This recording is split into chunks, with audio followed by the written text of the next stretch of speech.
ఓం శ్రీ మహాగణాధిపతయే నమః శ్రీ మహాసరస్వత్యే నమః శ్రీ గురుభ్యో నమః హరి ఓం సదాశివసమారంభాం శంకరాచార్యమధ్యమాం అస్మదాచార్యపర్యంతాం వందే గురుపరంపరాం. జై గురుదేవదత్త.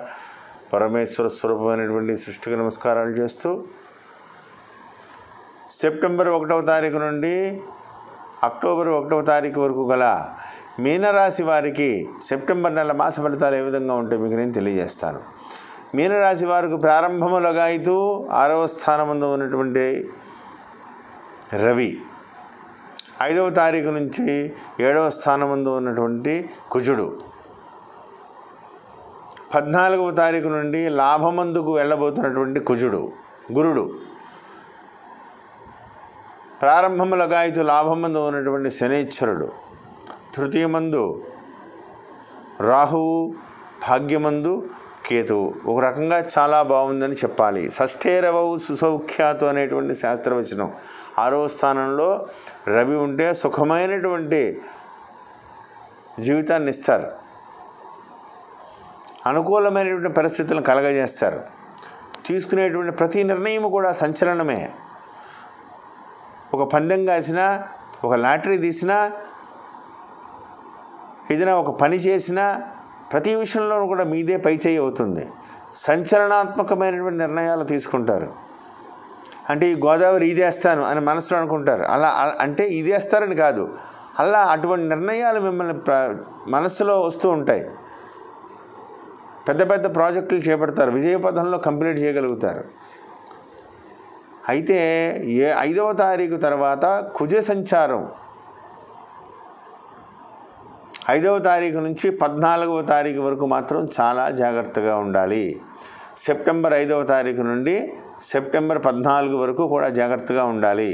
ఆ తర్వాత మళ్ళీ గురుదృష్టి పొందినటువంటి 7వ స్థానంలో కుజుని యొక్క సంచారం మీద లాభమందు ఉన్నటువంటి గురుదృష్టి పడడం వల్ల 14వ తారీఖు నుండి ఒకంత జాగ్రత్త అయితే మీకు కలుగుతుంది.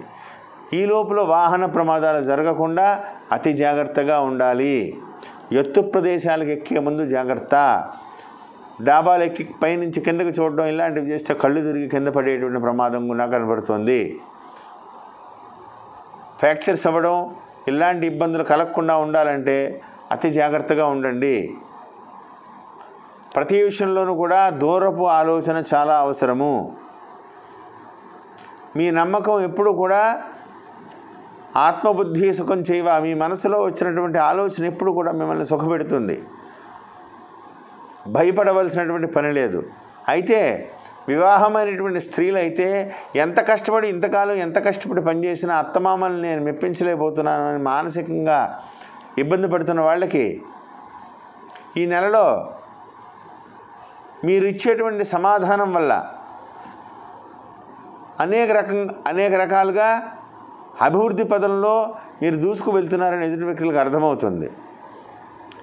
ఏదేమైనప్పటికీ కూడా గురుని యొక్క ప్రభావం వల్ల అవ్వచ్చు, శనీశ్వరుని యొక్క ప్రభావం వల్ల అవ్వచ్చు, యోగదాయకమైనటువంటి సమయం అని చెప్పుకోవాలి. 8వ స్థానంలో ఉన్నటువంటి రవి సంచారం మారినప్పటికీ కూడా మారిన తర్వాత నుండి ఇంకా బాగుంటుంది. భార్యాభర్తల మధ్యన అనవసరమైనటువంటి విషయాలలో వాదోపవాదాలు పెట్టుకోవద్దు. చిలికి గాలివానైనట్టుగా ఇబ్బందికరమైనటువంటి పరిస్థితులు పెరిగేటువంటి దిశగా కనపడుతోంది. రాత్రిపూట ప్రయాణాలు పూర్తిగా విరమించుకోండి. తీసుకున్నటువంటి నిర్ణయాల పట్ల ఎటువంటి దాపరికం లేకుండా లాయర్లతో కానీ లేదా మీ పెద్దవాళ్ళతో కానీ డిస్కస్ చేసి అప్పుడు ఎటువైనా అగ్రిమెంట్ మీద కానీ ఇలాంటి సంతకాలు ఏమైనా పెట్టవలసి వస్తే చేయండి. అంతే తప్ప ఓవర్ కాన్ఫిడెన్స్గా ముందుకు వెళ్ళొద్దు. ప్రతి మంగళవారము సుబ్రహ్మణ్యేశ్వర స్వామి ఆరాధన చేయండి. సుబ్రహ్మణ్యేశ్వర స్వామికి పంచామృతాలతో అభిషేకం చేయడం వల్ల రుణ విమోచన కలగడమే కాకుండా వాహన ప్రమాదాల నుంచి మీరు తప్పించుకోవచ్చని ప్రత్యేకంగా చెప్పదగ్గ సూచన. ఈ రాశిలో జన్మించినటువంటి విద్యార్థులకు ఉన్నతమైనటువంటి విద్యను అభ్యసించడానికి చాలా యోగదాయకంగా ఉంది. మీరు కష్టపడితే అద్భుతమైనటువంటి అవకాశాలన్నీ కూడా కలిసి వస్తాయని చెప్పడంలో సందేహం లేదు. ఉద్యోగ విషయంలో మాత్రం స్థానచలనం జరిగి తీరుతుంది. సెప్టెంబర్ 5వ తారీఖు నుండి సెప్టెంబర్ నెలాఖరు లోపల వేరే ఏదో ఒక స్థానానికి మీరు పనిచేస్తున్నటువంటి కార్యాలయం నుంచి ఇంకో స్థానానికి ట్రాన్స్ఫర్ అయ్యేటువంటి అవకాశం ఉంది.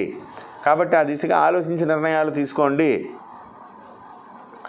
ధన ప్రతిబంధక దోషాలన్నీ కూడా తొలగిపోవాలి అంటే ఈ నెలలో మీరు తీసుకునేటువంటి ప్రతి విషయంలోనూ కూడా నిర్ణయంలో కూడా సంచలనాత్మకంగా ఉంటుంది. కాబట్టి ఓవర్ బడ్జెట్ పెట్టుకోకుండా మంచి ఆలోచనతో ముందుకు వెళ్ళండి. మంగళవారం రోజున సుబ్రహ్మణ్యేశ్వర స్వామికి పంచామృతాలతో అభిషేకం చేయించుకోండి. ఆదిత్య హృదయం పారాయణ చేయండి. సూర్యాష్టకాన్ని చదువుకోండి. కాలభైరవ స్వామి వారిని దర్శించుకోండి. ఏదేమైనప్పటికీ కూడా ఉత్కృష్టమైనటువంటి సమయం మీకు ఆసన్నమైంది. అభివృద్ధి పదంలో దూసుకు వెళ్తారు. మిమ్మల్ని చూసి కుటుంబ సభ్యులు కూడా ఈర్ష్యపడేటువంటి పరిస్థితులు కలుగుతాయి. ఏదేమైనప్పటికీ కూడా నేను చెప్పిన పరిహారాలన్నీ కూడా చేసుకుంటూ ముందు చూపుతూ ముందుకు వెళ్తారని, సమస్యల నుంచి బయటకు వెళ్తారని కోరుకుంటూ జై గురుదేవదత్త. శుభం భూయాత్.